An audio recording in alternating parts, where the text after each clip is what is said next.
Welcome one and all to another edition of the Defo Show with Lubie here on the 5 Reasons Sports Network. We are in full swing here in the sports season. We're also in full swing in South Florida with the rains. With rains comes water damage. Before the water damage comes leaks. And at least I didn't really consider leaks. If I see a stain here, some water there, I didn't think much of it. Well, we had a water damage at my house, and I wished I had taken the first sign seriously. If you see signs of leaks possibly popping up, Water Clean by Florida, the people you want to call immediately, 954-579-0356. They will give you immediate assistance. With over 60 years of combined experience between Michael, Robert, and their team, they're prepared to handle all types of leak detection issues, 24 hours a day, 365 days a year. After they locate the leak, they will repair it. They'll dry it. They'll restore the damaged areas. And with licensed, certified, insured contractors on staff, they'll make it look brand new, all in one. You don't have to go to multiple places. Just go to Water Clean by Florida, and they will handle any of your possible leak issues. They do service Miami, Broward, and Palm Beach counties, 954-579-0356. Check out the website, WCUFL.com. They're on the socials, Facebook, Instagram, Twitter, at Water Cleanup FL. You can take my word for it because I have worked with them, but if you want further evidence of just how great Water Clean by Florida is, check out Google with over 70 5-star reviews. Water Cleanup of Florida. If you have the schmutz, they have the guts. It was not schmutzy for the Heat last year as they got as close as possible to NBA Finals within one shot, even though there was like 6 guys hurt on the team. We talked the Miami Dolphins, started 3-0, struggled with Tua out. We talked a lot about the Miami Dolphins and a lot about the Miami Heat today with both Dave Hyde and Mr. 5 Reasons Sports, Ethan Skolnick, on the Defo Show with Lubie here on the 5 Reasons Sports Network. Had that ball game. The great Ethan Scoop Skolnick, 5 Reasons Sports Network, and now going to have a national podcast with Fans Cited. Very good. I mean, we were saying, and we mean this in the highest of complimentary fashion, so that it's you and Winderman, 1 and 1A. In terms of in-depth and intimate knowledge of the Miami Heat and great coverage over the years. I was, as I was saying earlier in the show, I was reading some NBA preview stuff earlier this morning, and it seemed like there was a lower regard for the Miami Heat than you would anticipate. Is this not typical? I mean, and I would imagine Pat Riley would feed on that and try to motivate this team. But what's different about this year's team that people might have them, a shade under where they were at a year ago, especially with the Celtics team in disarray in the East? Well, LeBron Tucker left for Philadelphia. Thank you. Yeah. Thank you. Because there is this trend, I don't know if you've noticed, that when players come to Miami, they came here because their careers came to die, right? Like Jimmy Butler came down here to retire. PJ Tucker made a stupid move, leaving the Bucks for the Heat, right? Like, but then all of a sudden, when a player leaves Miami, that player is now elevated to Kareem Abdul-Jabbar status. So that's essentially that's essentially where we're at. This literally happened with Josh Richardson a couple of years ago. He was gonna tear the world apart. What have players? I know PJ Tucker's a little different because he's an established guy. He fills a specific role. I like PJ. They like PJ. They wanted to keep PJ. They weren't going to pay the tax, and get hard caps for PJ. I understood that, particularly the circumstances at the time. They feel they can go tilt more offense now. They felt they were limited offensively in the playoffs with PJ, and they have other options, and they're going to introduce these options. But it's just amusing to me because, like, nobody gave a damn when PJ came to Miami, but now all of a sudden – Miami is broken because PJ Tucker left. I'm sorry, is he Jimmy Butler? Like I don't get it. And so, look, I have him third in the East in the regular season. I think it could be a little better or a little worse than that. Okay, but they're a top 5 team in the East. This idea that they're a play-in team now, which some have suggested because they lost PJ Tucker. I mean, guys. They weren't healthy last year, and they were the 1 seed. Like, so what? I mean, their top 4 guys, if you're going to include, Lowry and Hero is 3 and 4. They hardly played together. Now the playoffs, even with Lowry and Hero being awful, okay, and injured, they were within a 3-point shot of the finals. To me, like, I'm not understanding why this is, except that, everybody was wrong about the Heat last year, okay, in national media. So they're doubling down on it. Mm-hmm. And so that, I think that's where they're at. I don't see them being worse. I really don't. I think they've given Eric Spoelstra some clay to mold, and when they do that, he typically finds something. And if you look at what they've came up with, I like the starting lineup. I think, look, are they going to get out rebounded at times? Sure, okay? But I like the cutting that Caleb Martin offers, more athleticism. They're going to get out and run a little bit more than they typically did. Tyler Hero is a better catch-and-shoot player than he is an isolation player, and that fits what they're going to be doing with him in the starting lineup. Jimmy's healthy and in good spirits from everything I hear. Bam has clearly taken on a mindset change in the offseason. Yeah. We'll see if it sticks. And they've got Oladipo back, and I don't think he looked real good in the preseason games, but at least he's integrated now. So I'm sorry. I'm missing where the doom and gloom is with this team. I think they're a very good team. Well, my thing is, why do they have to go make a move? Like, the only move they had to make was replace Tucker. And Jay Crowder really feels like it's a possibility. And if you can get Jay Crowder, there you go. So, and the thing is, the big question mark going into last year wasn't getting new players. It was, can Bam and Hero grow? Well, they did. And It feels like they can do it again, because Heroes still hasn't started a game. So why can't Hero take another step? And why can't Bam, who openly admitted, look, I need to be more aggressive? He pulled a Kevin Durant, was in rec games all offseason, was doing tournaments, he's shooting threes, like, he's doing interviews now, he's doing podcasts. Like, the dude has shown he's taking another step. Just that alone makes him a better team. Plus, Oladipo didn't play the entire year and was a key cog defensively in the playoffs. He had his first healthy offseason in a Heat uniform. Why can't he automatically make them better? Like, to me, within, they have more growth than a lot of teams have, and I guess it's hard for national media to consider that. It's funny that you threw it. He's doing podcasts is one of the reasons for his improvement. I just think he's grown mentally. Like, he's been wanting to take a leadership role, which has never been his thing. Is he on 5 reasons? I agree with you. I will. I'll trust you. UD's getting that. UD's getting served with papers to join 5 reasons as soon as he retires. Look, very nice. But look, I'll say this, okay? That I think that they are really well positioned in terms of this build. We did a podcast on this the other night, Greg Sylvander and I, on 5 on the Floor, about how they have builds, okay? Their builds are not 15 to 20 year builds like the Sacramento Kings or the New York Knicks, okay? Their builds are like 3-4 year builds, okay? And you look at their builds in the late 90s, it was, you got Zoe, they got Timmy, they got Mashburn. They took it as far as they could. Pat tried to change it. Zoe got sick, right? They had the build into the Shaq years, okay? Then they had the build into the Big 3 years. Then they had the build that was supposed to be, sort of with Bosh as a centerpiece after LeBron left, and, Bosh got sick, okay? Bosh and Dragic and Dwayne were supposed to be the centerpiece.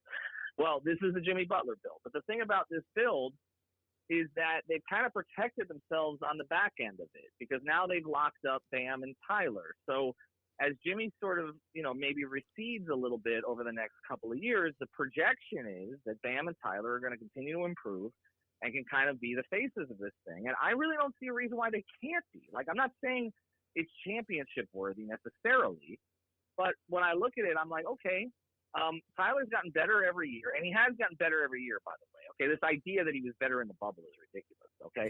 He has gotten better every year, and Bam has gotten better every year. Now it's about sort of refining that stuff and figuring out exactly what it is they need to improve on. And when I've talked to both of them, Tyler's talked about being a better isolation player, not needing a screen, being more active defensively, okay? He knows what he has to improve. I think he can get there, okay? Maybe not as a great defender, but I think on the offensive end. And Bam, it's clear, like, there's not a question about Bam's skill set. Like, nobody is saying Bam can't do this, but everybody's saying Bam won't do this. Yeah. Okay, so if Bam is going to decide that he's going to do it on a more consistent basis, not every night, okay, but we've seen it. He's had nights where he's taken over, and it doesn't have to be shooting threes, okay? It can be taking guys off the dribble. It could be the mid-range. It could be getting to the line. He could be a top 15 player in this league. I don't think there's any question about it. He's not that far away from it right now. So I think they're fine. They have good role players. I like Strus a lot. I like Vincent a lot. Both of those guys were question marks before last season. Caleb Martin was a two-way. Now he's a starter, okay? and the kid Jamal Cain, who we interviewed the other day for Five on the Floor, he's going to play. Okay, they like him a lot, and Jovic. I mean, Spoelstra threw.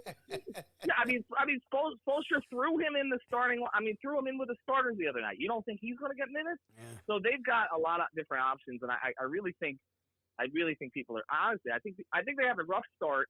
This is going to really test them. Their first 8 games are against good teams. Okay, they may come out of this 3-5 or 4-4, and people are going to panic. I think they're going to be fine. The great Ethan Scoop Skolnick, 5 Reasons Sports Network, and now going to have a national podcast on the Miami Heat with fans cited. So very excited about that. Over under 10 minutes of regular season playing time for UD this year. Over under 10. Let's make it 10 and a hook. Will he play 10 and a hook in the whole regular season? Total in 82 games. 82 games. He's going to get 48 minutes. He's going to get 48 minutes, but they're all going to come in the last game because they'll have their seating settled. Oh, that could be a killer, yeah. And Spo's going to run him out there, and then he'll go straight into ownership. But yeah, I 48 minutes, but all in the final. All right, so the under players are, sweating right now after that. Dave Hyde with us here. Now you had, like we did, a lot of optimism for this Miami Dolphin team, and you've been doing a lot of coverage on the Dolphins. You had a great article about Mike McDaniel, who I said this yesterday. I don't know if you see the same thing. His press conferences now are making him look more like, I don't know if you remember when Truman Capote used to be interviewed all the time. The author of In Cold Blood, and he kind of had this very mild-mannered and oddball way of speaking. And McDaniel has sort of morphed into that a little bit. Not that he wasn't enthusiastic before, but that there was a much more upbeat tone to the things that he was saying. And now that he's lost 3 games in a row, the story might have changed a little bit. What do you see there? Should we just put a line through the last few games because of almost like a whack-a-mole situation with the quarterbacks, or is the team really now rising or lowering itself to the level that people thought that they would be at the beginning of the season, many of the experts? Well, I'm interested in McDaniel. He's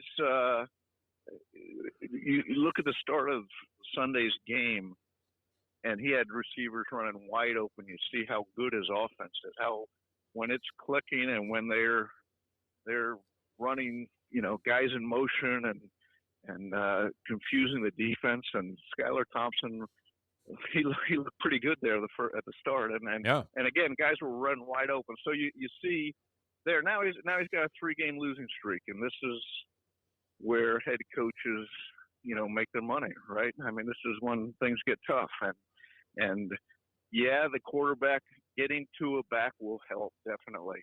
But they got to clean up other things. They didn't lose Sunday because of the quarterback. They lost because they had 3 turnovers to Minnesota's 0. And they had 10 penalties to Minnesota's 2. Those are the things that they got to clean up, because whether you have your starting quarterback in there or not, you can't go 3-0 in the turnover margin and then have 5 times the amount of penalties as the other team and win games.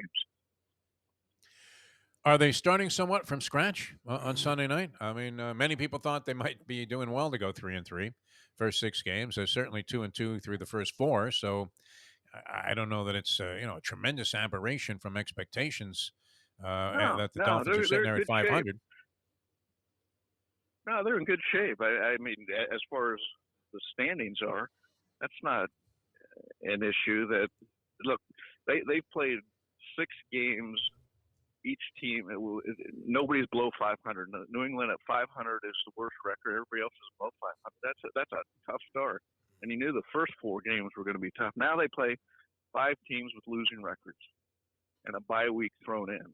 So, this is the place to make hay in the schedule, and they should. In a few weeks, we should be saying, well, they straightened everything out, and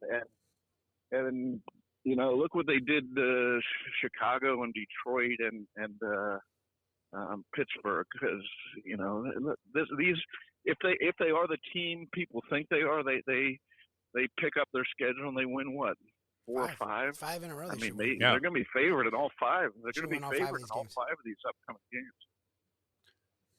Well, and so we all know, and by we, I mean, I include you because you've done a lot of conversations with us in regard to Tua, how I feel about Tua. I was high on him, And I think he, in some ways, vindicated me before he got hurt, where, I mean, he was playing really well. He was rated as a top 10 quarterback, and that's where I figured he was top 10, 15. So that's great. And him coming back, like you just said, Dave, should make them better. But again, he could be playing behind Greg Little, who I didn't know you could have a 1.9 rating. I didn't know that was a thing. That's how bad Greg Little's been in between being out, because he gets hurt like 3 times a game as the third string guy. Teron Armstead's been hurt every game, now missed a game. The rest of that offensive line, it seems banged up. Even Connor Williams, who's played really well, has been banged up. So as good as Tua should help them, playing behind that line, he may not survive. So what are your thoughts on, even with Tua back, the way that offensive line has just been sort of, how this team can get back even against that lower competition? Yeah, it's an annual problem. And when they bought Teron Armstead, when they paid the big contract, you looked at the number of games he's played, and he's missing 5 games a year. And guys don't get healthier in the NFL. No one expected a toe issue, but you figured they're getting a guy who missed about a third of every season. And so that was a roll of the dice, a roll of the desperate dice, because there weren't any other big figure options for them to left tackle. But you know what? Every team's got offensive line problems. Yeah. You look at the Chargers last night; they've lost their All-Pro left tackle. They're on the third center. New England's lost players. Every team is losing players, and the question then becomes depth and coaching, and you know how well you fit this roster around what you need, and so.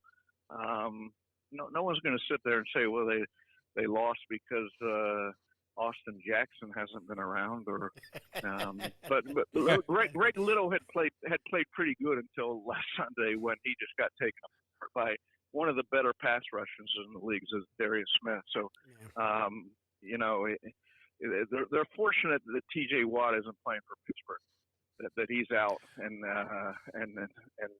otherwise, it could get ugly, and you'd have some fear for Tua. When you do, I don't know if you take part in those who has the edge things anymore in the Sun Sentinel. But, I mean, the Dolphins have to have a big edge in the intangibles, because they get Stephen Ross back this week.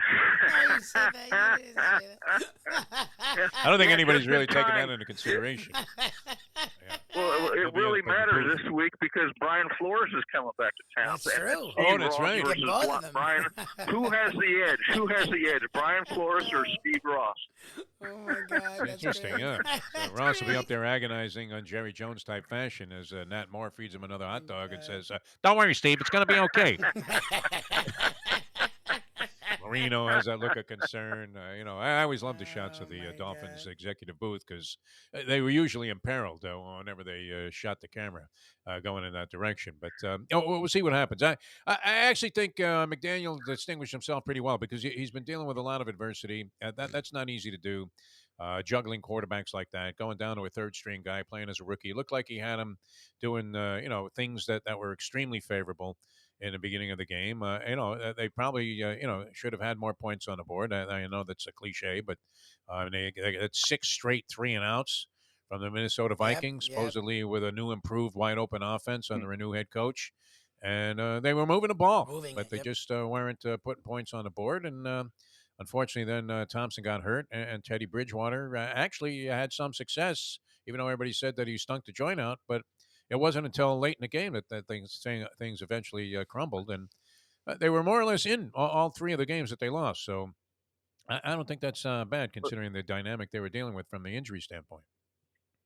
They dominated. You look at the stat sheet on They Sunday. dominated that game. 23 first downs to 11. They had 450-something yards to 234, I think, in Minnesota. There wasn't any problem with the offense or moving the ball, or it was, look, Jalen Waddle had a bad day. He was responsible for 2 turnovers, including the one that effectively ended the game. They had 3 turnovers, and the penalties, and those are the things that crush them. So, look, you can see how McDaniel's going to succeed, the innovative thinking on offense, and when he picked Skylar Thompson over Teddy Bridgewater to start on the basis that Thompson would practice last week, I was like, wow, that's a unorthodox move, because a seventh round rookie who hasn't started a game over a guy who started 70-something games and was 12th in the league last year in quarterback rates. But you know what? He came out and he made it work until, again, another quarterback goes down. And Thompson, he has been dealt a crazy hand these first 6 weeks as a head coach. Well, and we're talking with Dave Hyde here, the Sun Sentinel, and also author of the book that's going to be out for everybody's consumption and purchase, Swagger with Jimmy Johnson.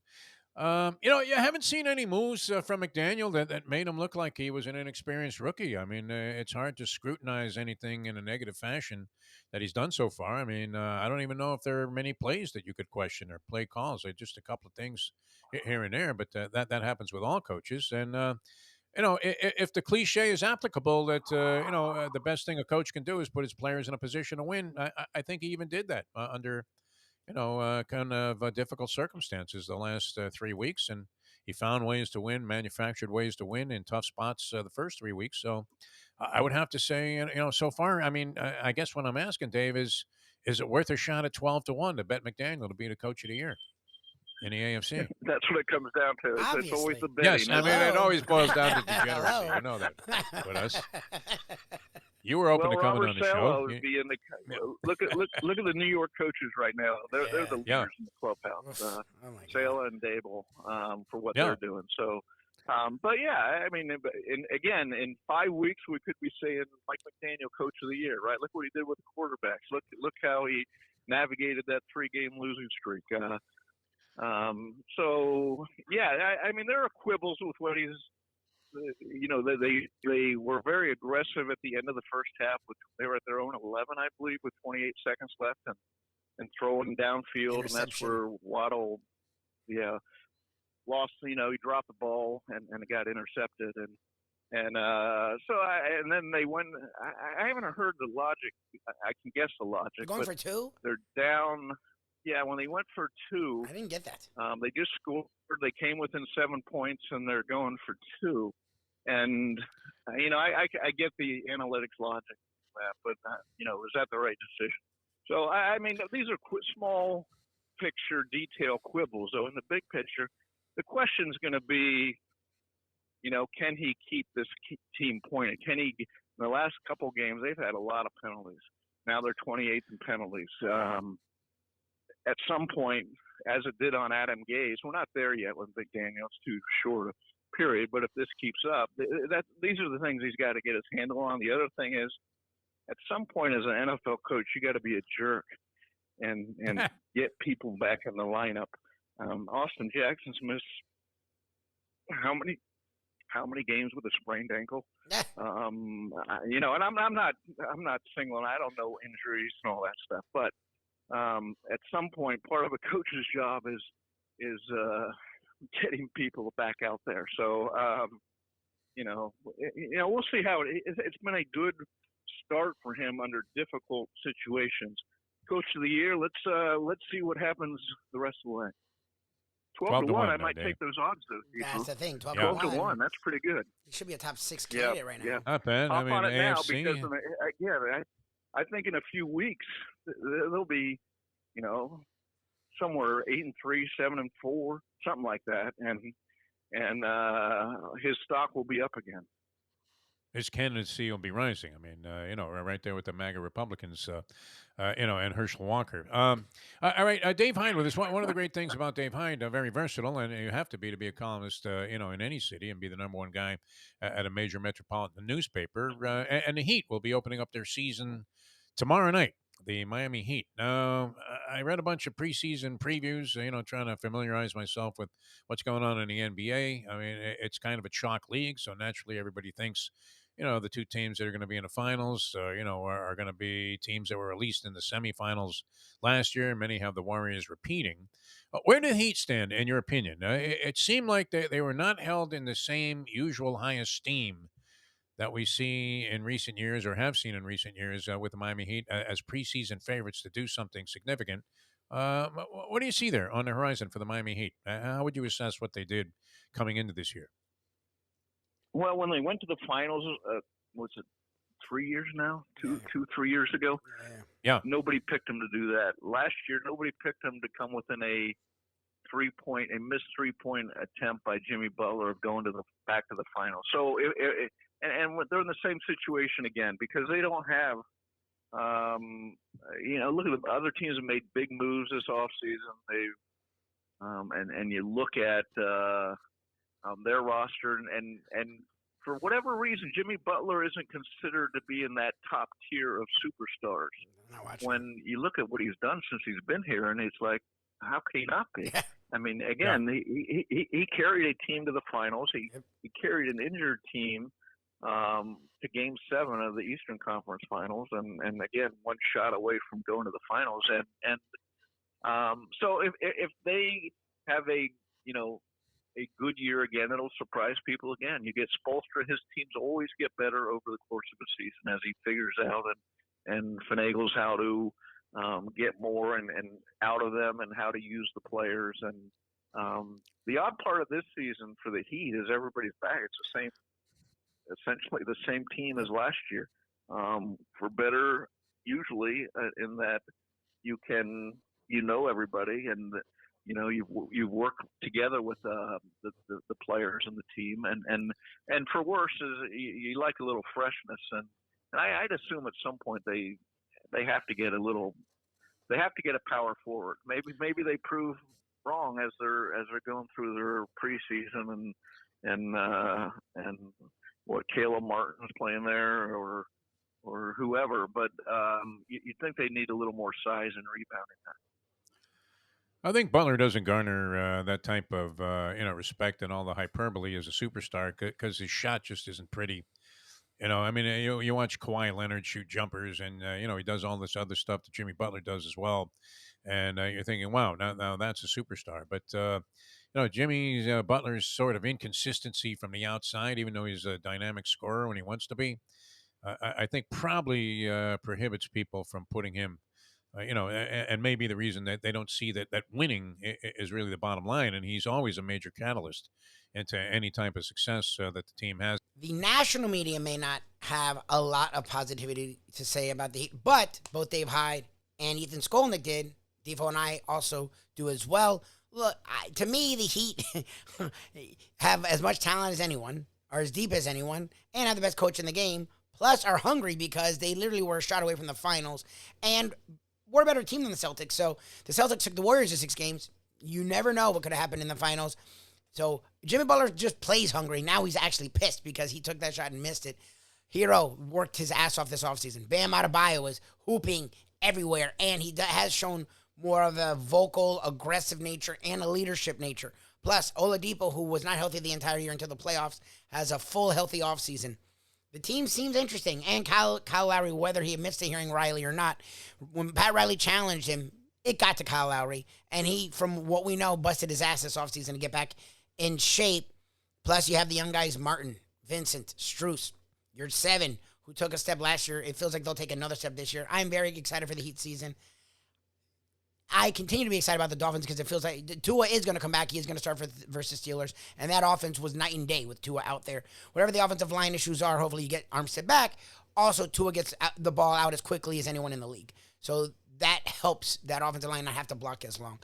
So hopefully better days ahead for the Dolphins and continued greatness for the Miami Heat. Thank you to Dave Hyde and Mr. 5 Reasons himself, Ethan Skolnick, also Mr. Fansided himself. Appreciate you checking us out here. Check us out each and every morning, 7 to 9 live. The Defo Show with Lubie on South Florida Live. You can look up South Florida Live on YouTube. You can look up The Defo Show with Lubie on YouTube. Also Google The Defo Show with Lubie or South Florida Live. Check us out our national podcast. Doing each and every week, we have Brandon Lang, the hilarious and knowledgeable handicapper each and every Thursday. We've been doing a lot of other fun conversations there. So go to Believe.com, BLEAV.com. Search After Hours for more of our national mindset. And most days right here, our South Florida content, The Defo Show with Lubie on the 5 Reasons Sports Network. Hey folks, Tony Segreto here. What if I told you you could go to a great restaurant, feel completely safe because their COVID protocol is unmatched, have an amazing meal, have a great time. When the bill comes, you won't get sticker shock. You're going to say, that's too good to be true. No, it's not, because I'm talking about Texas Roadhouse. Great family atmosphere, great atmosphere for a couple, great atmosphere if you just want to go by yourself and watch a game and have the coldest beer in town. And while you're doing that, have the best bread in town.